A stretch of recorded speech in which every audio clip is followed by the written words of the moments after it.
Good afternoon, everyone. Thank you for joining us for Constitution Day today. This year's event is going to be co-hosted by the Constitutional Grassroots Movement, the Missouri Liberty Report, and the Missouri Freedom Initiative. You can find all of our channels in the description of this video. Please subscribe and hit the bell icon so that notifications are enabled whenever we post new content or go live. John from the Missouri Liberty Report will be joining us after our first guest, Paul Engel, today, and I will have a few big announcements later on with a great lineup of guests for the show. However, first things first, Paul, thank you for joining us today. I know you always have a packed schedule on Constitution Day yourself, so thank you for setting some time aside for us this afternoon. How's your day been so far? Hello, Jesse. Thank you for having me. It's been pretty busy. I've already had, let's see, I've had one interview. I've had one episode to record. I've got you. And as I was saying, as soon as I'm done here, I'm off to, there's a group out here called the 917 Society. They're trying to put a constitution in the hands of every eighth grader in the country. So, of course, 917, they have their event this afternoon. I'm headed up to that as soon as I am done with you here. Awesome, awesome. I'm glad to hear. So before we dive into the details on the event today, what got you started in studying and teaching the Constitution and ultimately the founding of your organization, the Constitution Study? Well, without going into too long a story, I found a quote from one of our founding fathers, a gentleman by the name of John Jay. Man, I don't even remember hearing about in school, although they probably mentioned him somewhere. I mean, all he did was help negotiate and sign the Treaty of Paris that ended the Revolutionary War. He wrote several of the Federalist Papers, and he was our first Chief Justice of the United States.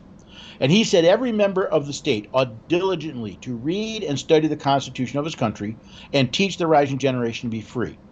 He said, by knowing their rights, they will sooner perceive when they are violated and be the better prepared to defend and assert them. And I took that as a challenge. I realized I was now an adult. I was in my 40s, and I had never actually sat down and read the Constitution. Took that challenge, sat down and read the Constitution. I was struck by two things. One was how much I had not been taught in school. I admit, I went to public schools, and I learned more about the Constitution from Saturday morning cartoons than I did from 12 years of government-run education. Thank you, Schoolhouse Rock, for anybody who remembers that. But the other thing I learned was how much of what I had been taught was absolutely wrong. And that got me starting to read it and study it, and the writings of the framers, the Federalist Papers, the Anti-Federalist Papers. And then one day I'm driving home from a Bible study at a friend's house. And I'm listening to this podcast, and they're talking about a report of a survey that had been done in 2013 by the First Amendment Foundation. They said they asked 1,000 people to name the 5 freedoms protected by the First Amendment. And in this report, 36% of those surveyed could not name a single freedom protected by the First Amendment. And I'm like, okay, granted, I've been studying it for a while, but I would have at least come up with freedom of religion, freedom of speech, freedom of press. I probably would have come up with that without too much difficulty. A third of the people couldn't name one. Why don't we study the Constitution the way my friends and I studied the Bible? And the light bulb went off, and that was the beginning of the Constitution study. This idea of you don't need to go to law school. In fact, law school is the last place you want to go to study the Constitution. They don't teach the Constitution in law school. I've been asking lawyers for years, did they study the Constitution or constitutional law? I've had one man say they studied the Constitution. You don't need a law degree. All you need is a basic understanding of English. If you can comprehend basic English, you can read and understand the Constitution. Why don't we get together and do that? And that's how this fun and games all started. Awesome. Yeah, I got involved at a young age myself. Not necessarily with the Constitution yet, but politically speaking, I got involved at 17. I've always loved the history of the founding of our nation. That's what got me going. And just like you, I mean, almost all of my knowledge was from self-study, self-learning, because it's not taught. It's just not taught. And even what is taught is oftentimes misconstrued. It's misinterpreted, and some of it I don't even know how you misinterpret it. They stretch it in every which way they can. Um, so let's kick this off by diving straight into things, all the way back to the drafting, the finalization, and ratification of our Constitution, why it was done, how it was done, and what it meant for our young nation, and how it should apply today. Well, if you want to understand the Constitution, you actually have to go back a little farther to this thing called the Declaration of Independence. That was a scripture. Why did the colonies say, no more, we're independent, we are free sovereign states, we've had enough with the King of England and with this monarchical rule coming from the island? In that, they list 27 specific grievances they had against the crown. Now, what's interesting is in school, we were all taught taxation without representation. That's why we declared independence. Well, it is in there. It's number 17 out of 27. Do you know the very first one actually has to do with how laws are applied and whether or not the king could simply say, no, we don't like that law, and throw it out. Kind of like the kings and queens on the courts do today. So we declared independence. We, of course, fought a war. We won that war. Between the declaring of independence and the winning of the war, the states got together with what are called the Articles of Confederation. They referred to it as a bond of friendship between the states. And it was the first union. It's actually where we get the name United States of America. That name was part of the Articles of Confederation. But there was a problem. See, under the Articles, one of the problems was the federal government was given responsibility, but they were not given the authority to actually make it happen. So, for example, the central government, as they refer to it, could raise an army, but they couldn't collect taxes to pay the army.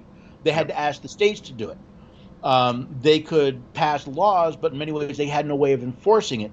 And after the war, the states realized this isn't working right. We have to see if we can fix it. They get in convention, and as often as misrepresented, they realized we would be better off starting from scratch. The process of changing, they didn't have the same amendment process that we have in the Constitution. The Articles of Confederation didn't have that. There was a requirement that all 13 states had to agree to any change that was made, and they said, we're never going to get anything done. We've got to compromise. We're not going to please everybody. So the representatives, the delegates, send back to the states and say, can we start from scratch? If you listen to those who are against the Convention of States movement, they say, oh, they're just going to create a whole new constitution. Well, technically that's possible, but that's not what I'm trying to talk with here. Understand that they didn't simply go rogue. They went back to the states and said, can we start from scratch? The state says, yes, as long as you give us the ratification authority. They sat down in August in Philadelphia in a closed room with all the windows closed in wool clothing. It was very unpleasant. I imagine it didn't smell too good. And they hammered out this document. And this document is an interesting combination of, in my opinion, both compromise and character. There are things that we want to include. The original 7 articles created the federal government. The first article creates the Congress, and they give them most of the power. And then the second, obviously, the president. And then the third, the judiciary. And there were compromises. And very often, like you say, those compromises are drastically misrepresented. They were dealing with reality. When they were done, they said, okay, we've got this. We will send this to the states for ratification. We've included some new things in here. We've included an amendment process and some other things. We allow the federal government to coin money. We allow them to borrow on their own. And here we go. We're going to send to the states. And famously, when the convention ended, Benjamin Franklin was asked, well, Mr. Franklin, what type of government have you given us? And his response was, a republic if you can keep it. Yep. And right now we're losing the republic, not because of the government, but because of the people. That's probably something I want to get into a bit later. Yep. Yep. That is for sure. But yeah, I mean, exactly. Those are some of the notes I had prepared for this. I mean, when our founding fathers saw the need of a constitution, it was because the Articles of Confederation were too weak, and what they meant by too weak was that it would be difficult to keep the Union of States together. Um, they were worried that the states would split apart. They were worried about states forming alliances with European states, furthering a divide among the states again. They saw adequately raise an army if they needed to. Yeah, they had the authority to, but it was hard to do it. Um, it was incredibly difficult to raise the funds to pay off our debts and to raise funds to pay for the soldiers. During the Revolutionary War, many soldiers were either deserting or close to deserting. And towards the end, George Washington made a speech to his men saying, are you going to turn your back on this country when I have stood here and sacrificed so much myself to fight for this country? Are you going to turn your back on that? And that got a lot of his officers to rally their troops and say, okay, yes, this sucks, but we have to see this through. If we don't see this through, this is all for nothing. Because they were all worried that they were going to end up in debtor's prison because they weren't getting paid. They were barely getting fed. They were barely getting clothes. And interesting enough, I'm drawing a blank on the gentleman's name, but when the states tried to borrow money to fund the war, no European country would lend them a dime. Nobody believed that this ragtag bunch of colonies stood a chance against the British Army. But there was one man, I can't remember his name. I only remember the fact that he was Jewish. And he went to France, I believe, and he borrowed money from France and other countries in Europe to loan to the American government to fund the war. Literally, we would have folded up after about a year or so if it wasn't for this one man who was willing to put his own financial reputation, his own financial future on the line to fund the army during this fight. It's amazing when you think about everything that had to align for the states to win the war. It's amazing. Yeah. So yeah, I mean that's the why. That's why we needed our Constitution. So how about the process? Well, how did we ratify and create our Constitution? A lot of people don't understand that it took months to draw up an adequate draft, amend it, and finalize our Constitution, let alone ratify it. Well, like I said, there was a lot of compromises. Different individuals, different states had different agendas. And as you can imagine, not everybody, some states wanted to be pro-slavery, some wanted abolition, some wanted a strong federal government, some wanted a weaker federal government. In fact, there were two factions that came out of this, known as the Federalists and the Anti-Federalists. Now, many people probably have heard of the Federalist Papers, a group of essays written by Jay, Hamilton, and Madison, promoting and explaining the document. There was also a group of anti-federalists, I'm drawing a blank on their names, that wrote other essays saying these are the things we have concerns about. So, as I said, they spent weeks in this hot, sweaty environment to come up with this document. They send it to the states, and now they're trying to explain themselves. This is what we mean here. This is what we mean there. It's probably the best. It's the best source to understand what the drafters of the Constitution had in mind when they were drafting it. So this document goes to the states, and all the states now have their own conventions to decide, are we going to ratify this, or are we going to remain under the Articles of Confederation? And in this discussion, especially between these two factions, this disagreement comes about, this issue. And it all comes down to a protection of individual rights. See, the Constitution, the original 7 articles, said nothing about the rights of the people. Yep. And the Federalists said, well, no, we have not given the central government any authority that would infringe on their rights. We don't need a Bill of Rights. And by the way, if you start enumerating rights, some fool down the road, and yes, I am paraphrasing, some fool down the road is going to get the idea they can regulate those rights.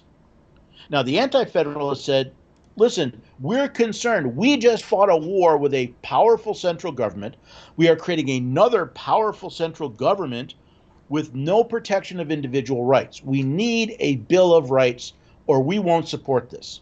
Now, the first couple of states ratify the Constitution, no problem. It gets to Massachusetts and it stops dead. Nobody's ratifying it. They're in this. They're at loggerheads. They aren't moving anywhere. Yep. Until a group of Anti-Federalists says, okay, we will make a deal. We'll make another compromise. Here's the deal.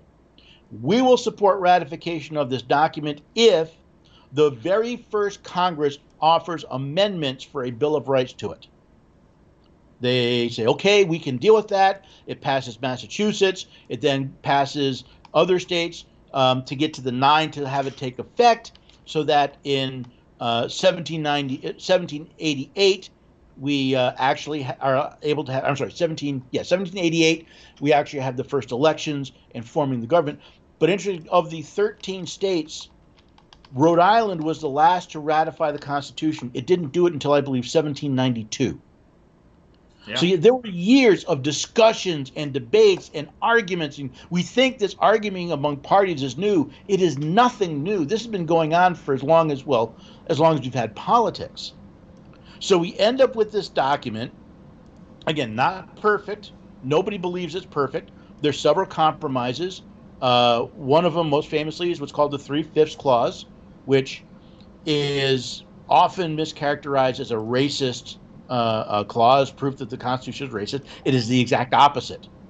The 3/5 Clause, basically, the states that had a lot of slaves said, we want to count the slaves. When we're doing our census, our enumeration for representation in Congress, we want to count the slaves. Needless to say, a lot of the other states said, listen, if you're going to count, you don't call them people, you call them cattle. If you're going to count your cattle, we're going to count our cattle. And the argument was on. So they said, here's what we will do. We will count anybody who is not free. We count 3/5 of all the people not free. So if you're a free person, you count 100%. If you're an Indian that doesn't pay tax, you don't count. Everyone else, all the non-free people that are not non-tax Indians, we will count 3/5 of them. Yep. And it was done for a very simple reason.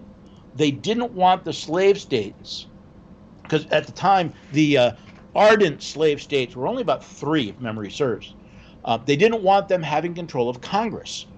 They wanted to limit their control so that, and many of the states said, we want to eventually get rid of slavery. We just know we can't do it now. So you have the 3/5 Clause. You also have and I forget which clause it is, Congress, no, it's in the Fifth Amendment. They could not outlaw the slave trade for 20 years. Yeah. That's the Fifth Amendment, the article, I think it's in Article 5. They couldn't outlaw the slave trade for 20 years. And again, that's a compromise. We will allow you 20 years to figure this out. Sadly, politicians in those 20 years said, no, we're going to just keep the slave trade around. And it led to a lot of other craziness in this world. It's funny, too, that you bring that up, because if memory serves me correctly, I actually read that the day that 20 years was up, they actually made a proposal in Congress to abolish it. Yep. And it just unfortunately failed. Exactly. Literally 20 years to the day, on that date. Yep. And, so we have this, okay, we will ratify it, we'll support it. Now we need this Bill of Rights. And I think Madison kind of really headed that up. And you have all this negotiation in Congress. And what are we going to do? They actually proposed 12 amendments for a Bill of Rights. Now, most people know we have 10 amendments to the Bill of Rights. We actually have 12. One of which was not ratified until 1992. And it actually had nothing to do with rights. It had to do with pay in Congress. So in 1992, we ratified an amendment that said, listen, Congress cannot vote themselves a raise. It takes effect before the next election for the House of Representatives. Yep. The other one, which is very interesting, has never been ratified. See, according to the Constitution, there is supposed to be one member of the House of Representatives for every 30,000 people in a state. Now, you do the math. There are roughly 330 million people. That means we should have about 1,100 members in the House of Representatives. Yep. Why we don't have that is a whole, again, politicians in a whole other scenario. So I actually have a full article on that I wrote on the Constitutional Grassroots Movement.com on our blog. And it goes into why we drifted away from that and why we should go back to it. Yep. The initial reason why we drifted away from it was because the congressional building just couldn't seat more people. And I think that should have been it should have been a Band-Aid, and we should have gone back to the system once we found a way around it. Actually, if you go back and you look at it, I think it was 1910. Was it 1900? No, so it was 1900. They apportioned 433 members of the House, but they also allocated 2 more for 2 states that were going to enter the Union. In 1910, after the 1910 census, they could not come to an agreement. They could not pass legislation for reapportionment. So they said, that's it, we'll just leave it at 435 and we're done. Completely illegal, completely, all right. But yeah, that's the so but it brings up an interesting question. They looked and said, maybe 30,000 is too small, maybe it should be 50,000. Now the average U.S. member of the House of Representatives represents 750,000 people. Yep, that's in my article too. And it's actually closer to 800,000 after the 2020 census. Yep, and of course that varies, right? Because you have states like Wyoming and Idaho, North Dakota. They have 1 million people being represented by one representative. Then you have other states where they're representing even we're talking about an average, but it's that change from 30,000 to 50,000 never was ratified. But the 10 that made it originally are designed, again, as always, to constrain government. See, America is a constitutional republic. I know we hear every day about threats to our democracy. We are not a democracy. We were never meant to be a democracy. Our framers feared democracies. I believe it was Adams said that they always waste and murder themselves. My favorite is Benjamin Franklin, who said democracy is 2 wolves and a lamb voting on what to have for lunch. Liberty is a well-armed lamb contesting the vote. Yep.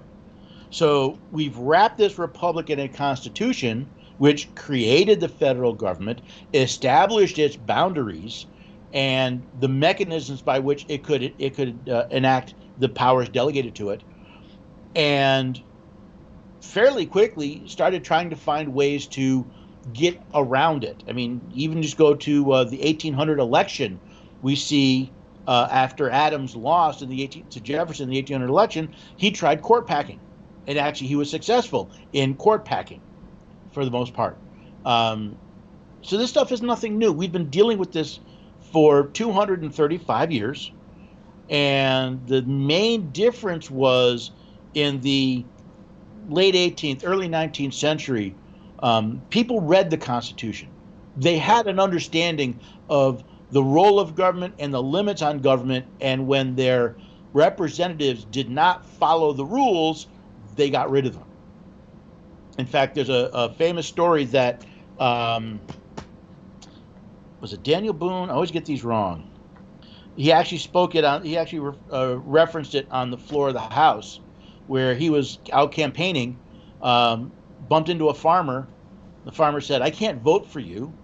You voted to take my money to give to a group of people who were displaced by a fire. That wasn't your job. You didn't have the legal authority for it.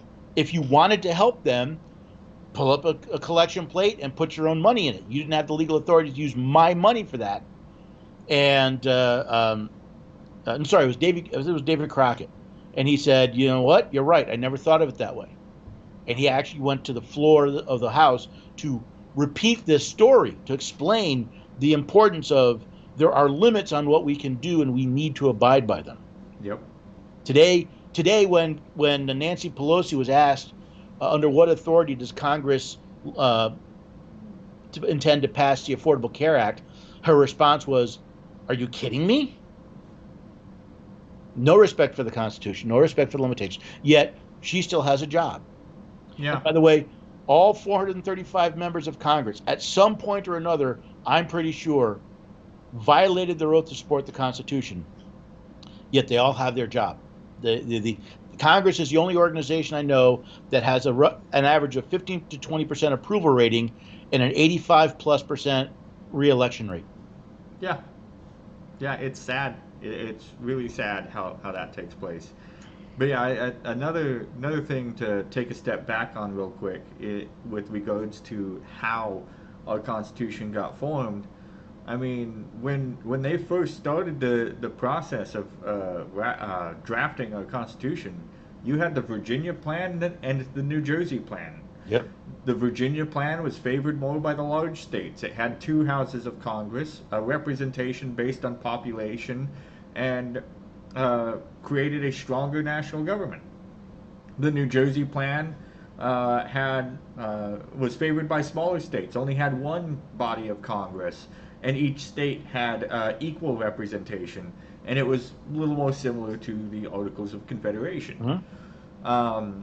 And that's where you see another one of the compromises, is we had 2 houses, one that was represented by the population, and the other was equal representation by the states. And this would go down a rabbit hole, but just briefly, you now have the 17th Amendment that totally destroyed that aspect of that. But yep. Helped ruin the Republic. Yeah, not gonna dive deep into that one. But what's interesting is so few people today understand, they do even know why we have 2 houses of Congress, why people do not elect a president, the states will elect a president, why judges don't have lifetime appointments, why they serve during their good behavior, why exactly. Why the power of impeachment rests in the House but the trial is in the Senate. All of these things we don't know because we don't follow John Jay's advice. We don't read, we don't study, we don't learn this stuff. But yet we are hiring people that take an oath to support it, and we've got no idea whether or not they're doing their job according to the rules. Yep, that's exactly right. I mean, the whole purpose of the Senate was to be a representing body of the states, giving the states themselves equal representation. And a really nice thing to look at, to really understand that, is what are the powers of the House and what are the powers of the Senate? They can both pass laws, but the powers of the Senate are the powers of treaty, the powers of war. The House's power of war as well. And you look at the way these powers are divided. These powers are divided in a way that the powers that most greatly affect the states belong to the Senate. The powers that most greatly affect the people belong to the House. The powers that affect both belong to both. So the power of the purse starts in the House. Yep. Right. You're right. Treaty and appointments. The president does it with the advice and consent of the Senate, the representative states. It makes a lot of sense when you bother to teach it. The problem is we don't bother to teach it anymore. It also explains why you and I agree the 17th Amendment helped destroy the Republic, because now the states no longer have any say in federal legislation. They have to wait till it is passed, and then they have to go begging the courts for relief. Yep. Completely inverted the power structure. You can look at the 16th and 17th Amendment. They flipped the economy of this nation, the tax system of this nation, upside down. Yep. If you look at the foundation of our Constitution, I look of it as a pyramid. You got the triangle pyramid standing up. Mm-hmm. The 16th Amendment flipped our tax system upside down, so we have a teetering pyramid, top-down system now. And it's the same thing with the 17th Amendment. You were supposed to have power more localized, more in the people's hands and the state's hands.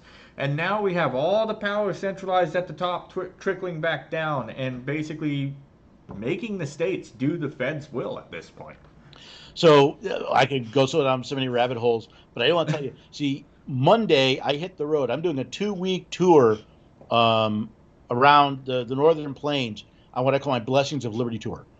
And I'm talking about the Blessings of Liberty. And the reason I bring it up is my central thesis is that the American people are basically a bunch of drunk frat boys in a room where all the furniture is bolted to the ceiling. But if you think about it, right, what have they done? Washington, D.C. has taken power from the states, taken responsibility, and they've bolted it to the ceiling where you can't reach it anymore.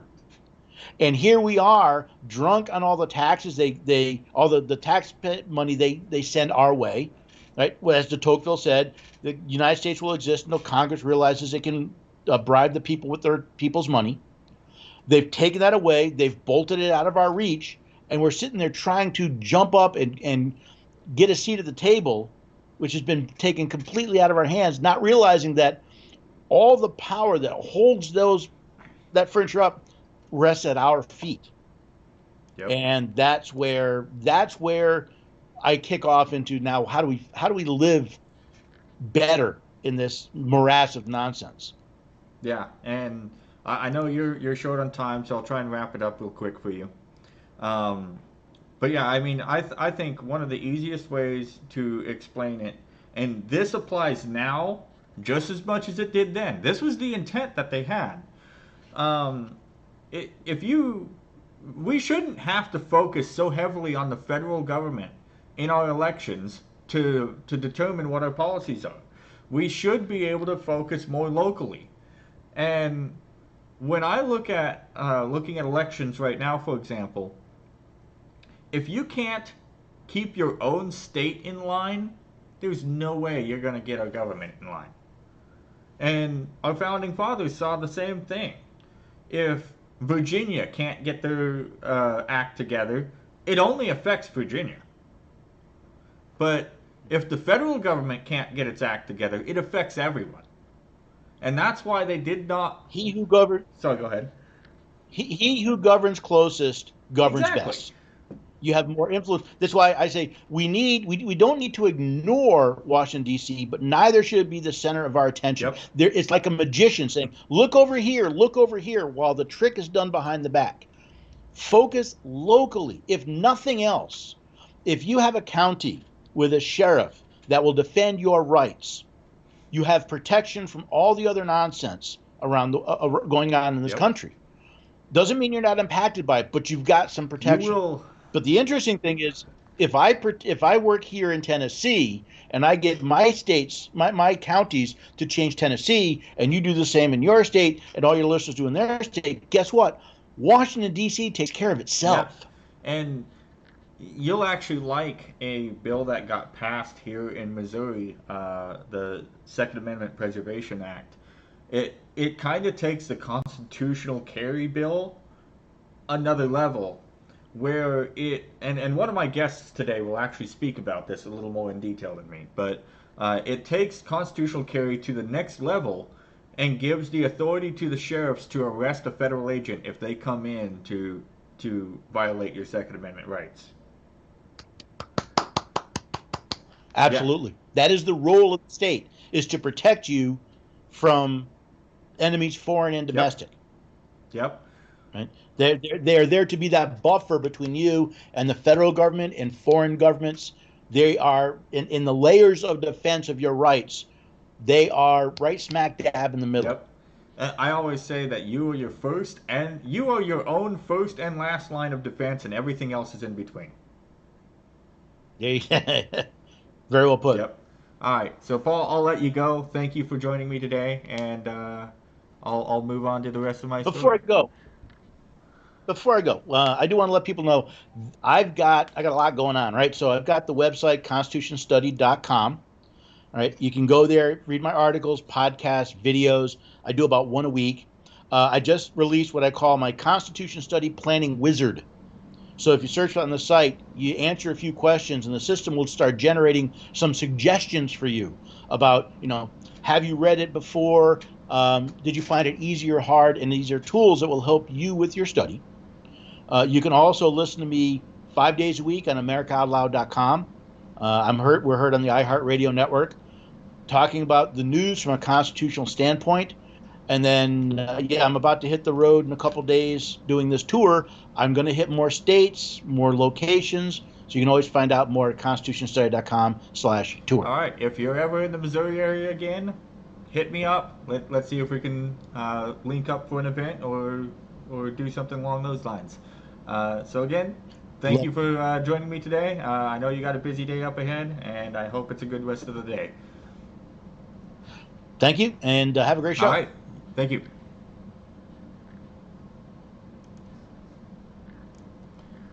Alrighty. So for everyone who just joined, that was Paul Engel. Absolutely fantastic individual. He knows everything he's talking about. Very well studied. He's one of the few constitutional scholars that I will turn to if I ever have any questions myself. Later today, we're going to be having John Williams come on. He'll be joining us for all of our future interviews. We're going to have Robert Smith on. He's a candidate running for State House here in Missouri.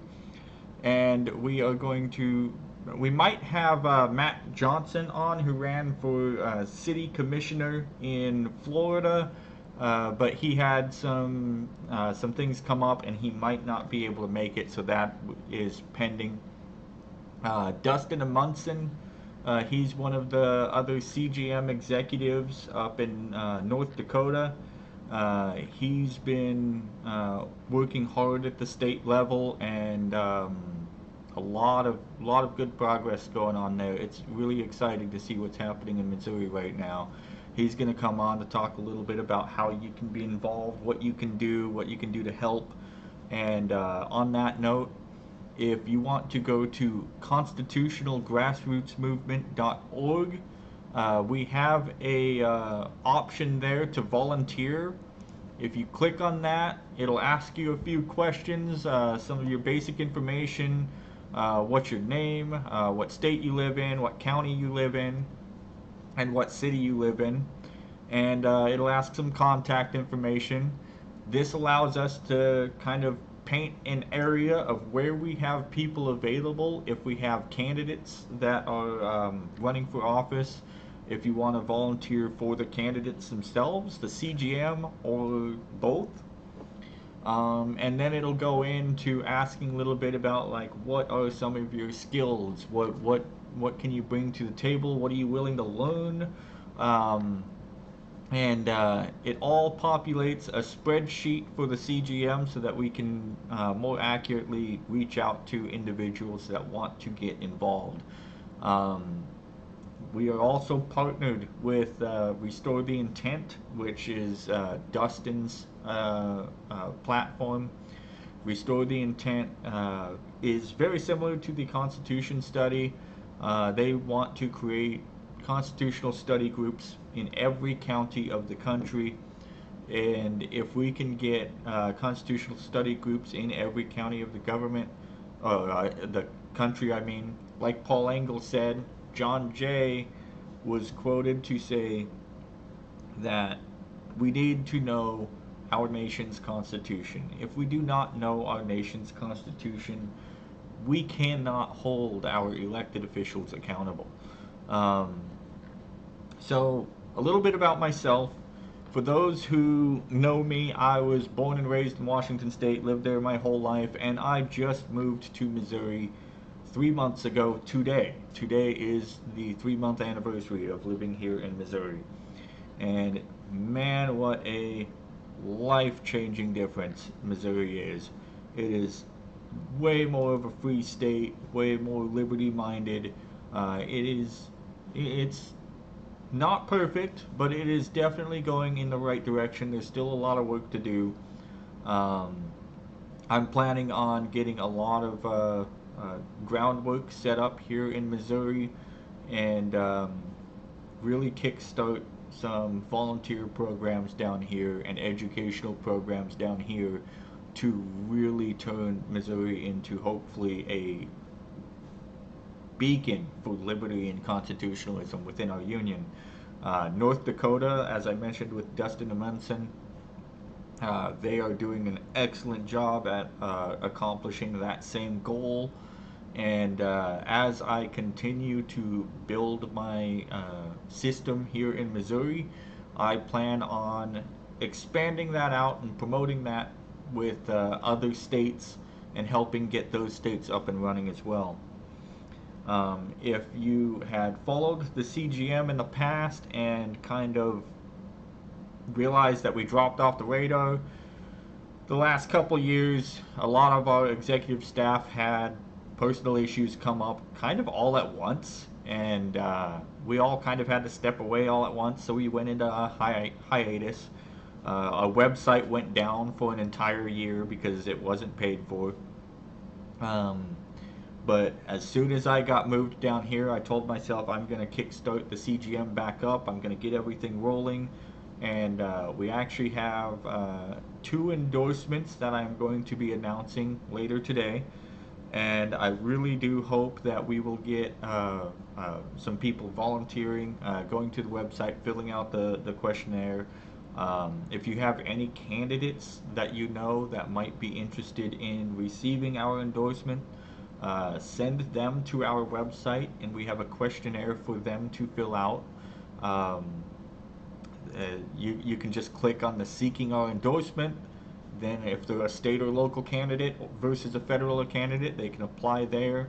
And we also have our endorsements up at the top where you can apply for an endorsement, see current and past endorsements. I have not updated the current endorsements yet because they're being announced today, but I will be getting them updated this weekend. If anyone has any questions or any input, comments, please follow us on our YouTube channel, comment there. That is where I am monitoring the chat. We will have quite a few guests on today that will be talking about various issues, some about their campaign, some about why they're involved in politics, others about what you can do to be involved as well. And we are more than happy to educate anyone, train anyone, and help anyone learn what can be done, how to do it, and where to focus to make a difference. With that being said, our next guest should be on in about 45 minutes, and John said he is going to try and be back. Let's see, scrolling back to the text real quick to see what he said exactly.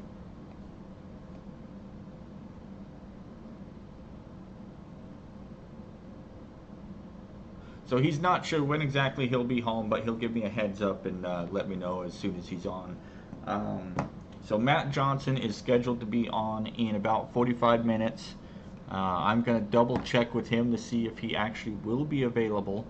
And if not, I will go over one of our newly endorsed candidates. He got endorsed just 2 days ago. Alan Miracle. I'm not 100% sure I got his last name correctly. I never bothered to ask. But he is running for Secretary of State for Kentucky. And he is a very, very well knowledgeable individual. He's got a lot of experience in politics. He has even been sitting representative for the state at one period in time. He's actually challenging the incumbent for the seat, hoping to kind of get rid of one of the more establishment corrupt individuals. Alan has a great mind, great passion, and he's not afraid to stick his heel in the ground and fight for what he believes in. So I'm excited to be endorsing Alan Miracle.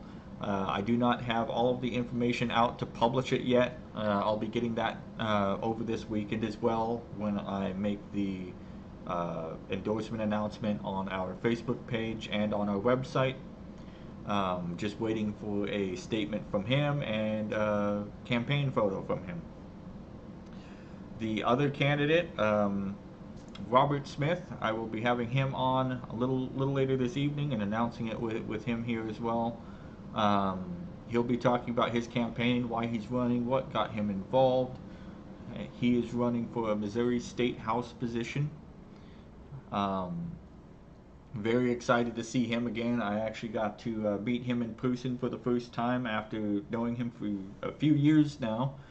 He is the first CGM candidate to be endorsed 3 times. We've had a couple that got endorsed 2 times. Very consistent individual, very knowledgeable on the Constitution, and he sticks to his guns. He sticks to his principles like nobody I've ever met. I really do hope that he could win the position, because he would be one of the best representatives at the state level that you could imagine. Right up there along with like Matt Gertler out of Georgia before he lost the race for U.S. House. So yeah, if anyone would like to reach out to me personally, you can find me, Jesse Rude, on Facebook. I have my email should be listed on Facebook. If it's not, you can contact me at jesserude.cgm@gmail.com. You can also reach out to us on our website if you have any questions.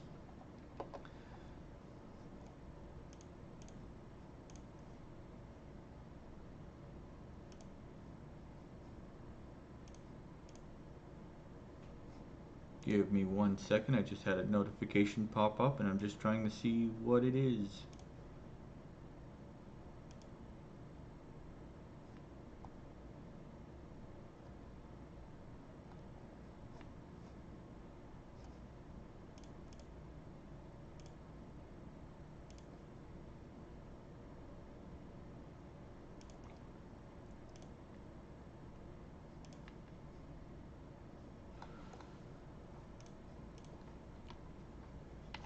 Well, Facebook's doing its thing again, where it sends you a notification and doesn't actually let you view the notification. So whatever, I'll just let that slide.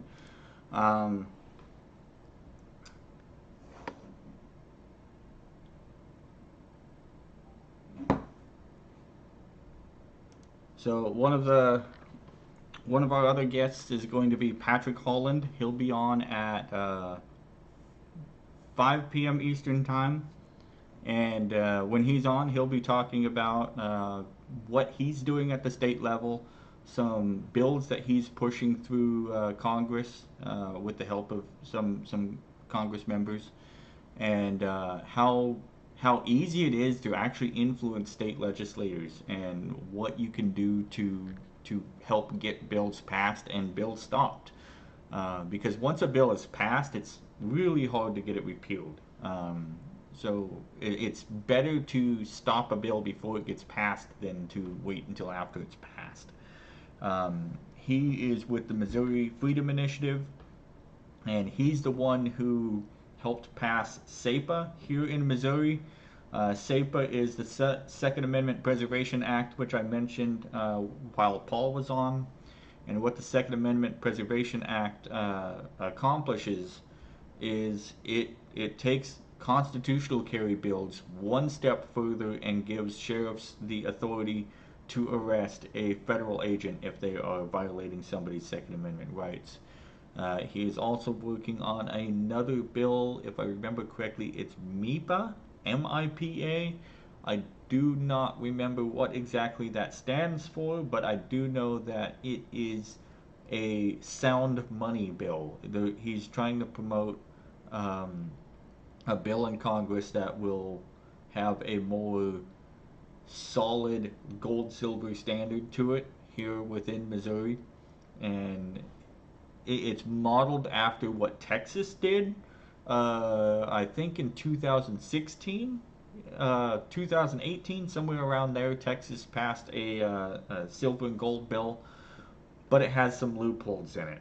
And after observing the loopholes in the Texas bill, he's working to close those loopholes and implement it here in Missouri.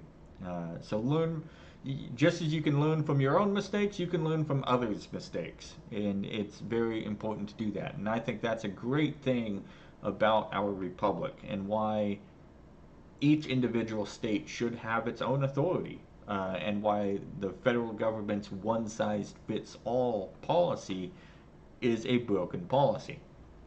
If you have 50 states doing their own education program, their own healthcare program, their own uh, spending program, their own economic program, all 50 states can then view each other's programs, learn from the mistakes of the others, and improve upon them.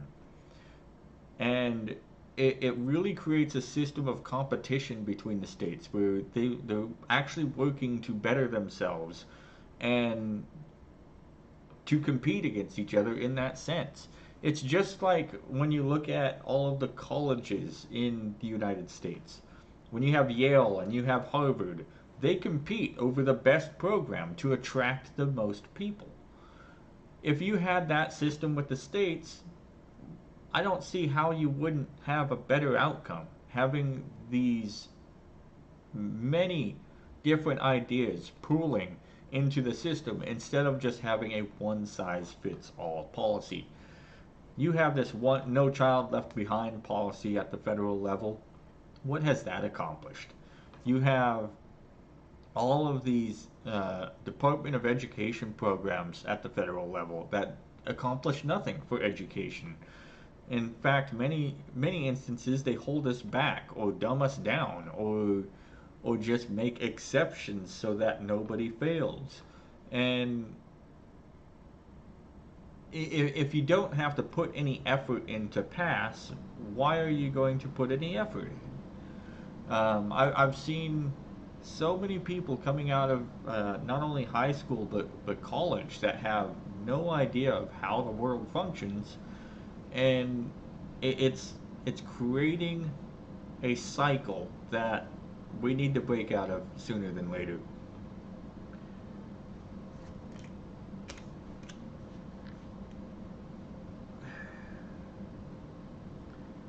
Trying to just think of what to talk about for the next 30 minutes, because I was planning on having one more guest in between now, and I was hoping John would be home by now. But yeah, I'm looking forward to talking with John again too. Been on his podcast quite a few times. This will be the first time we host a joint session like this. We're actually going to have 3 people on at once when John comes on and when we start getting guests in. Constitution Day, the reason why I'm doing this event, it is probably, in my opinion, actually it's not probably, in my opinion, this is the most important holiday in the United States history, because the Declaration of Independence, the day that we declared independence, we declared that we are not going to be ruled by a foreign tyranny anymore. We're gonna stand up against tyranny.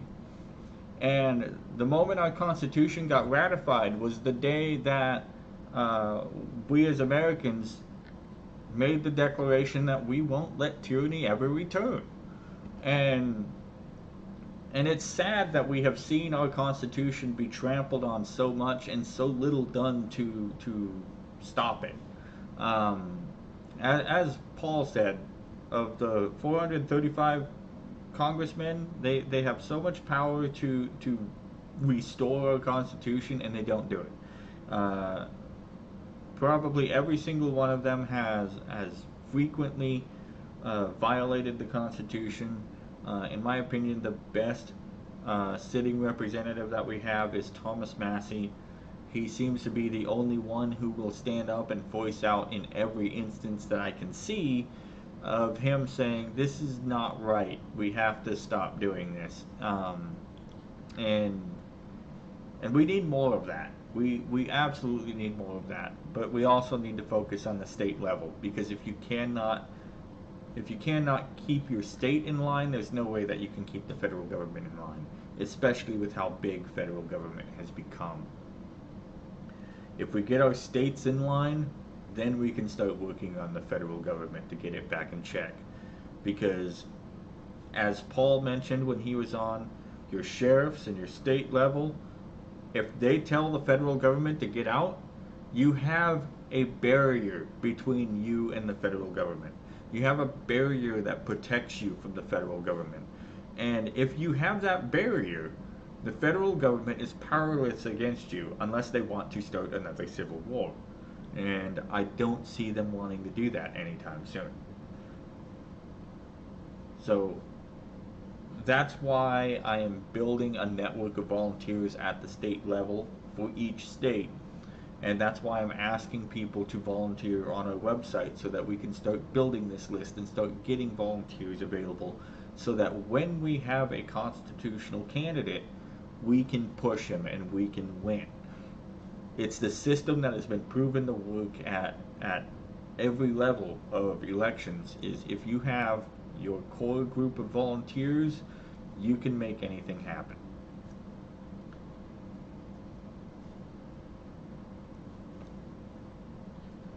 If you're viewing the live stream right now, whether it's on Facebook or YouTube, please come over to Facebook, like and subscribe to our YouTube channel.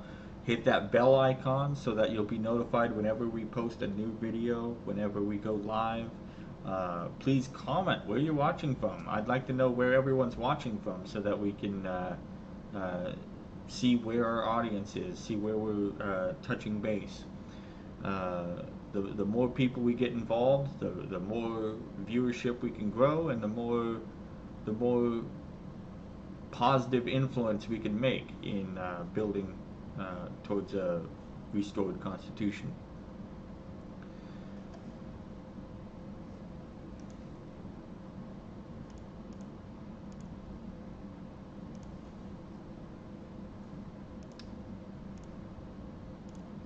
So one of the things that we touched on briefly when I was talking with Paul was the difference between the Virginia and the New Jersey plan. While we were talking about the how the Constitution was drafted, finalized, and ratified, in the early parts of our Constitutional Convention,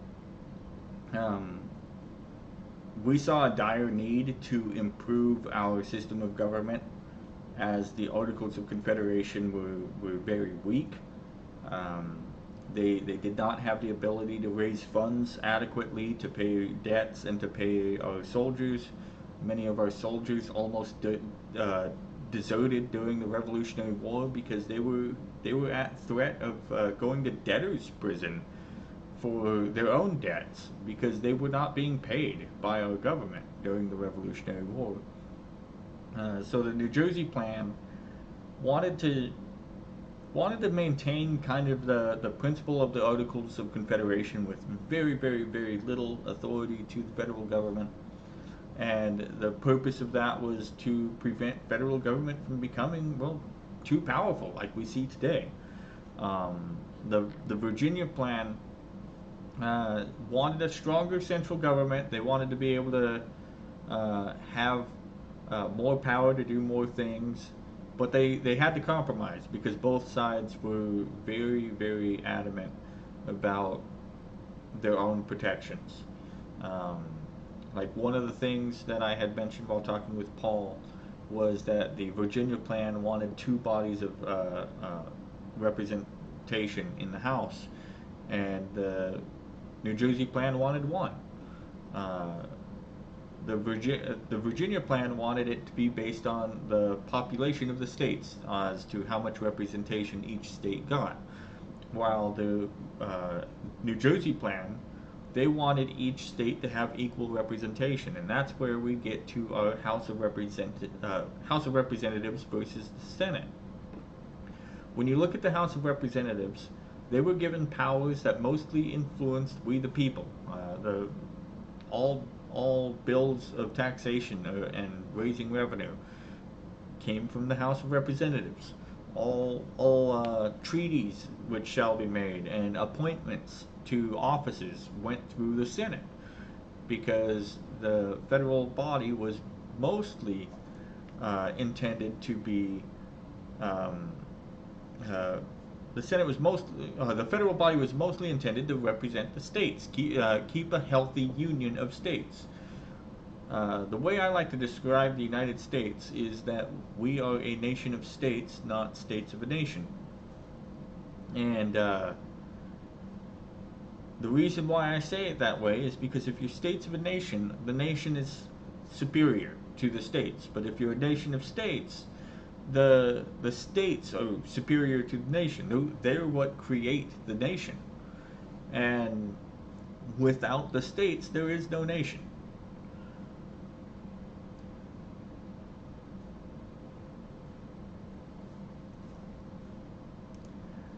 I'm going to see real quick when John Williams is expected to come on.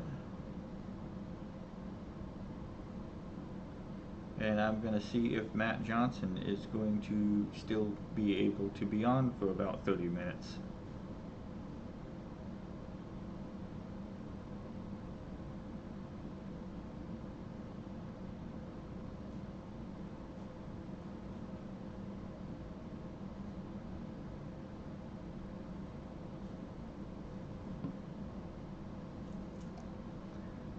Really?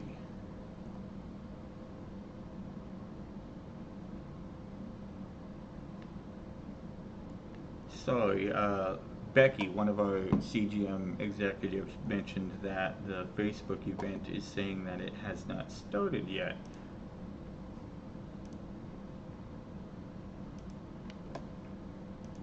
I'm a little surprised by that because that should be going.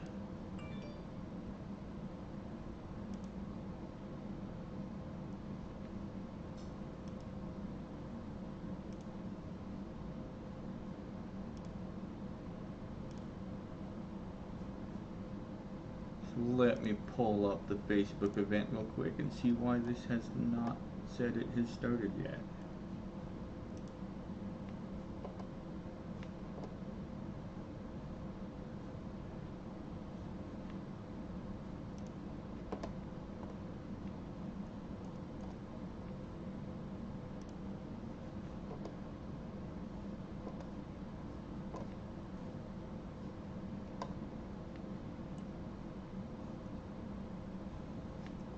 Let's see here.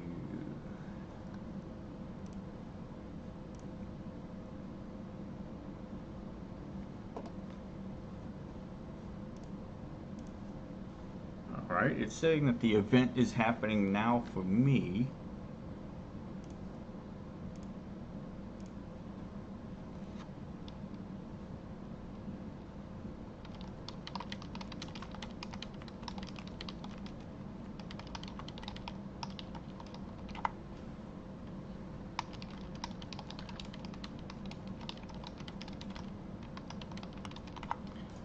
Let's see, I wonder if there is a way that I can feed the stream straight into Facebook.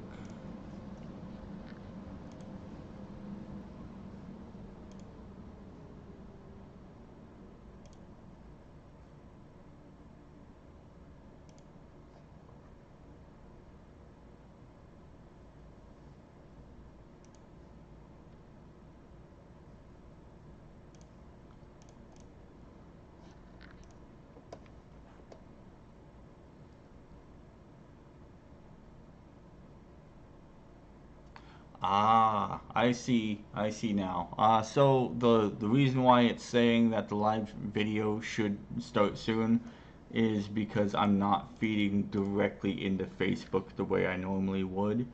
I'm actually going through YouTube first and then to Facebook.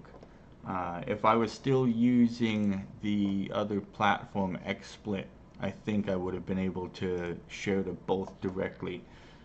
But I went through YouTube first because I know Facebook has a lot more of its censorship issues and I need to grow the channel a little bit. And if I don't grow the channel, if Facebook puts me on another timeout for doing absolutely nothing, then I won't be able to post anything. I won't be able to do any of my live streams. I won't be able to do any of it. So hopefully hopefully we can start growing the Facebook, the YouTube channel, I mean, so that we can keep an uh, active podcast and live streaming going. So, with that being said, anyone who views this, please check us out on YouTube. It should be in the description on any Facebook post that it is pasted on. And there you should be able to uh, subscribe to this channel so that we can be well informed on when we go live, when new information comes out. I plan on announcing all of our endorsed candidates in the future through our live streams, have them on as a guest so that they can be showcased.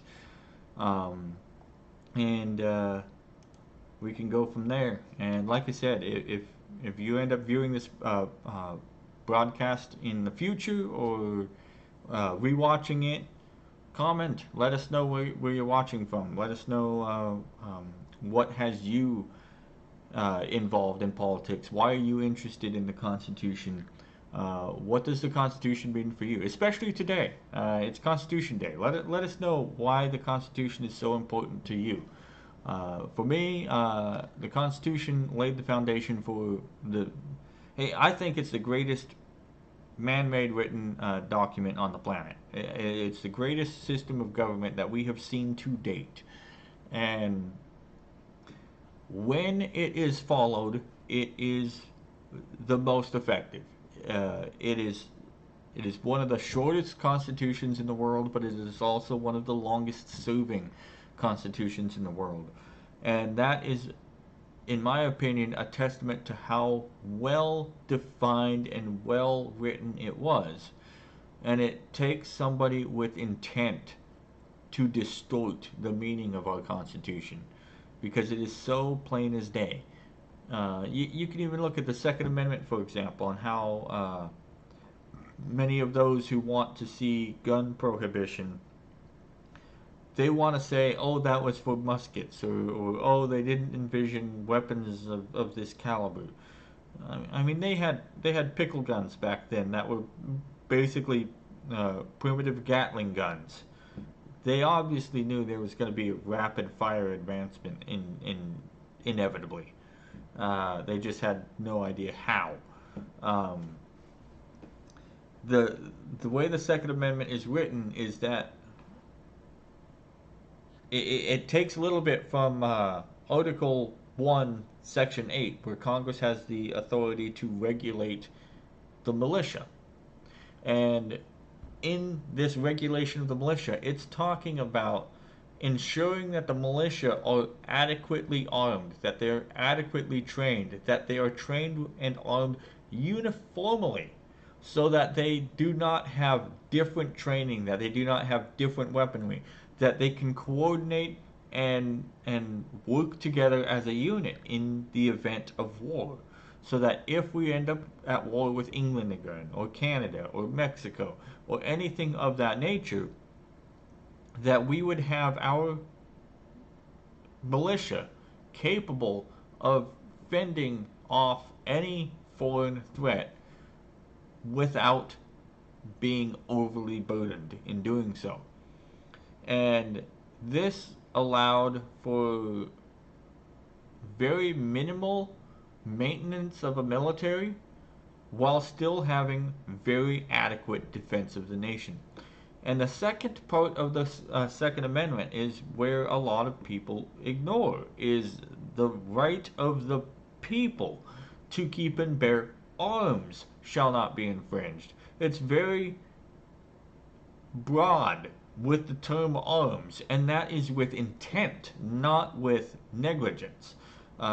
Those that want to ban our guns want to claim that that was carelessly written or that it was negligently written, but it was with intent. You had farmers that owned cannons. You had tradesmen that had men of war ships, which were the most advanced weapon on the planet. It was like a modern aircraft carrier of the time. They had so much firepower in the men of war ships, and they were afforded to tradesmen. because they were allowed to defend against piracy, against privateers, against uh, again, foreign navies. If the British Navy was harassing our trade ships had the ability to fend off the British Navy. Um, it was not intended to be just muskets. It was not intended to be just pistols. We barely had even adequate pistols back then. Um, it was it was defined as arms for a reason, and arms is short for armaments. Armaments is all inclusive. Artillery, or aka cannons, rifles, pistols, anything that can be used as a weapon of war is an armament.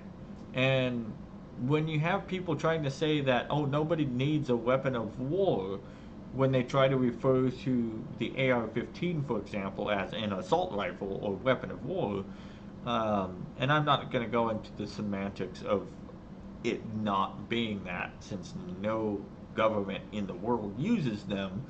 Um, but it's actually the exact opposite. That is the intent.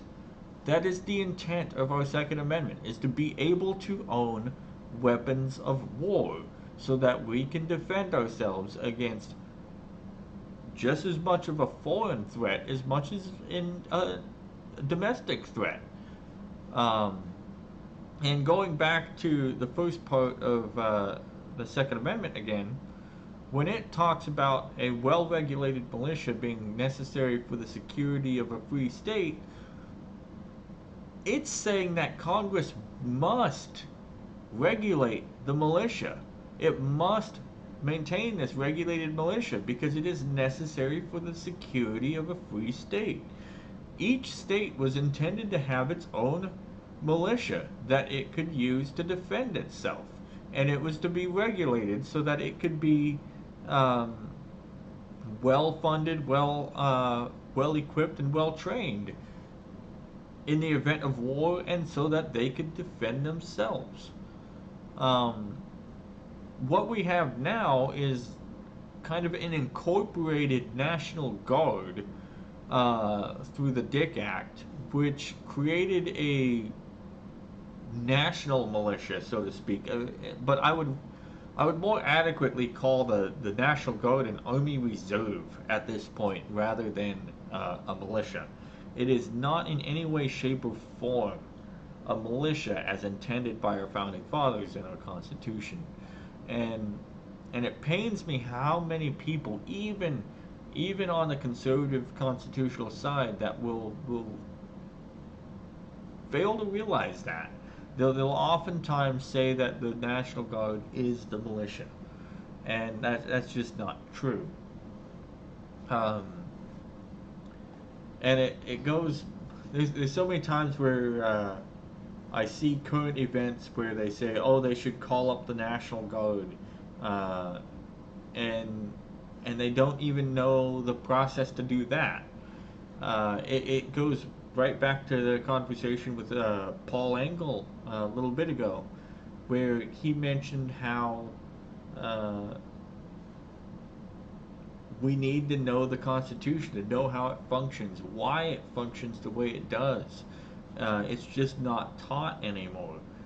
The president does not just have unilateral authority to call upon the militia. It doesn't have unilateral authority to go to war. Congress must call upon the militia, and then once it is called into the service of the United States by Congress, then they fall under the authority of the president as commander-in-chief. And it's the same with war. The president cannot arbitrarily wage war against another country without Congress declaring war. And it's sad how often in modern era that we have gone to war without such a declaration. We have approved military actions by Congress now because, for whatever reason, they're afraid to do a declaration of war. And that's only one example actually two examples because of the militia and the declaration of war, where Congress has a power that they don't use. Um, and another power that they don't use is our money system. Our money system, how they've delegated all of that authority over to the Federal Reserve, which shouldn't even exist. And you do the same thing with many of our, uh, what I call the administrative branch of government, with the FDA, the EPA, the Department of Agriculture, the Department of Education, um, all of it. It's Congress usurping and delegating authority it doesn't have to give. Um, the very first thing, the very first thing in our Constitution, after our preamble, is that all legislative authority shall be vested in a Congress of the United States made of a Senate and House of Representatives. And this is very specific that it says all. The judiciary has no legislative authority. The executive has no legislative authority. The legislature has all of it.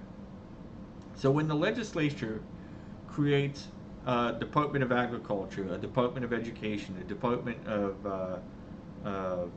Energy, the EPA, the FDA, all of it.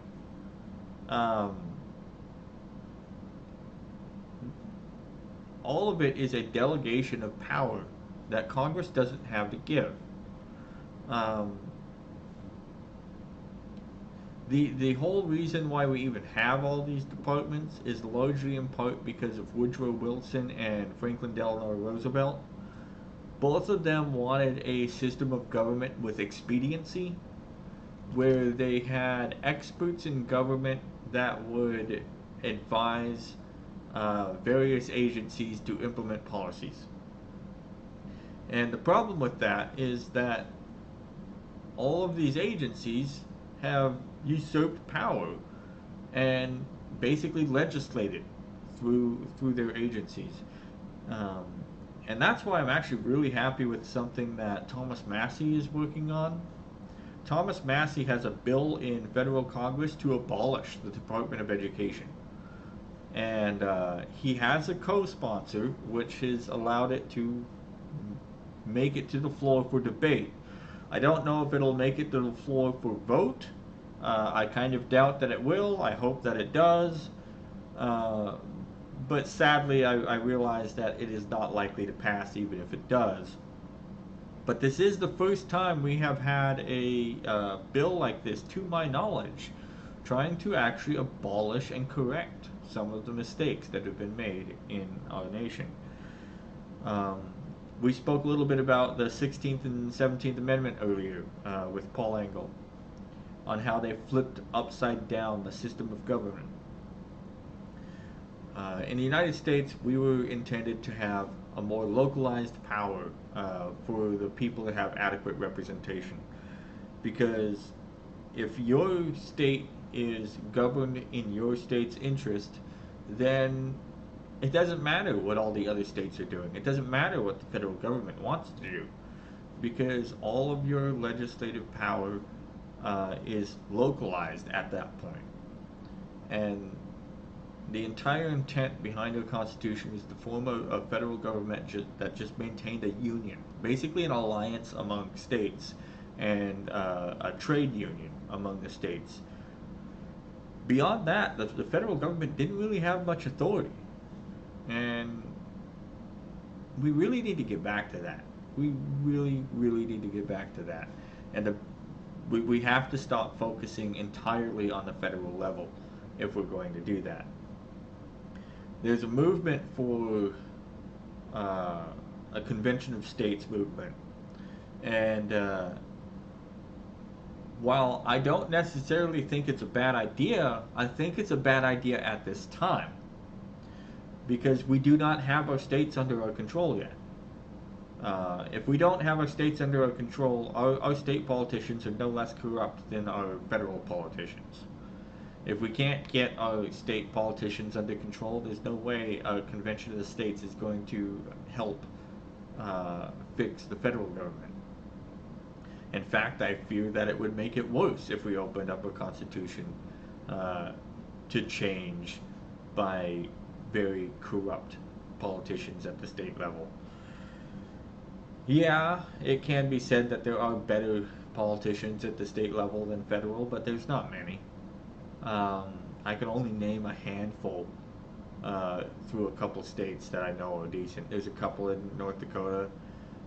There's one in Washington that I really liked before I moved down to Missouri. And Matt Gertler out of Georgia before he lost for a U.S. House seat. I think he was excellent. But beyond that, I can't name anyone. I really can't name anyone else off the top of my head.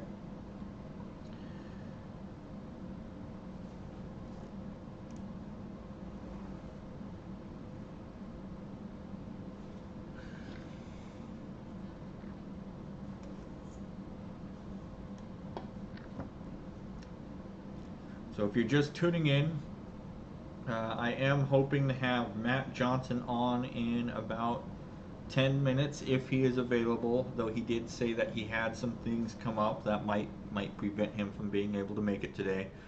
I know John Williams is going to be on in at any time now. He was hoping he'd be on now, but he got stuck at work a little bit later than expected. If he's able to make it on, I'm sure we'll find some more things to talk about and discuss. Um, does anyone have any questions about the Constitution? Any topics they'd like to see discussed? Current events? Anything? Any comments like that on our YouTube channel would be great. That would give us more content to cover while we wait for guests to come on.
I'm just gonna work on updating the event real quick to see if I can get the live stream fed into there a little more effectively. Give me 1 second.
Yeah, it is unfortunately not looking like I am able to feed this directly into the event.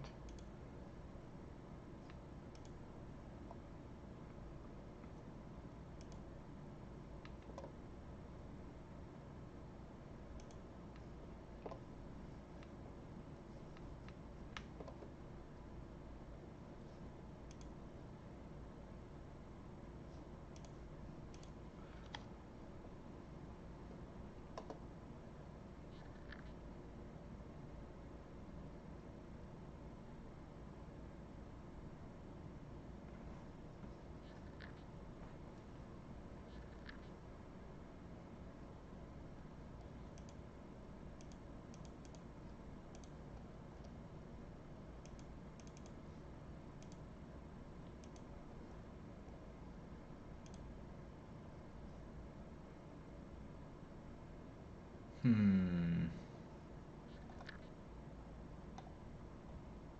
Oh, I may have just figured out a way to do this. Give me 1 second.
Nope, I thought it was going to let me put a YouTube URL in, but it is not giving me that opportunity.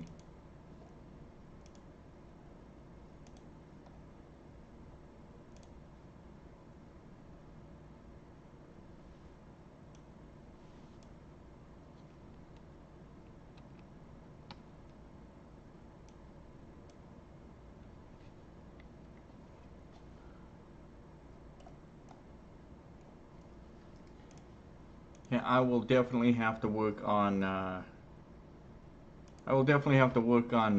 feeding these streams into Facebook better in the future. The event on Facebook does not show the live stream in the live stream section like it should. Um, but that's mostly because I'm just using OBS today rather than XSplit.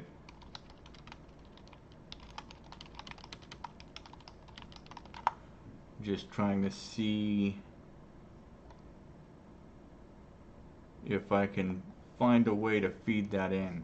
And hey Patrick, I see that you're chiming in from the Missouri Freedom Initiative. How's it going?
So Patrick, what time You expecting to be available today? Because I wouldn't mind having you on a little longer at any point today either.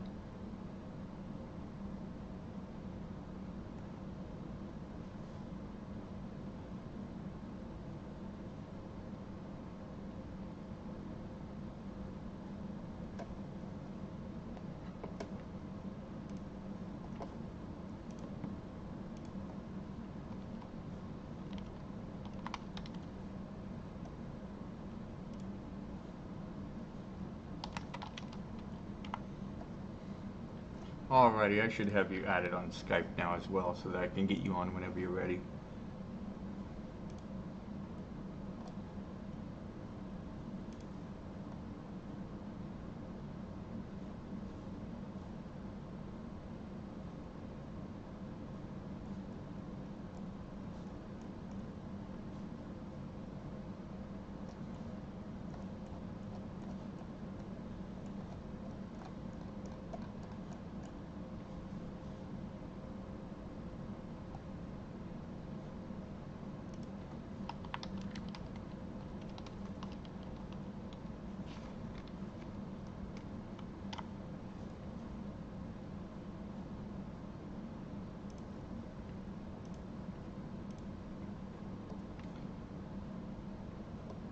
So I am thinking, since it does not appear like Matt is available and John is not home yet, I will probably break today's event up into a couple separate videos. And I am probably going to shut down this live stream temporarily and start it back up once John is available and our next guest is available. Once that is up, I will be going live again and sharing the event around again. And in the meantime, I'm going to see if I can get Facebook streaming this simultaneously a little more effectively. So I will be going for now, and I will be back on once my next guest is available. I will see you all then.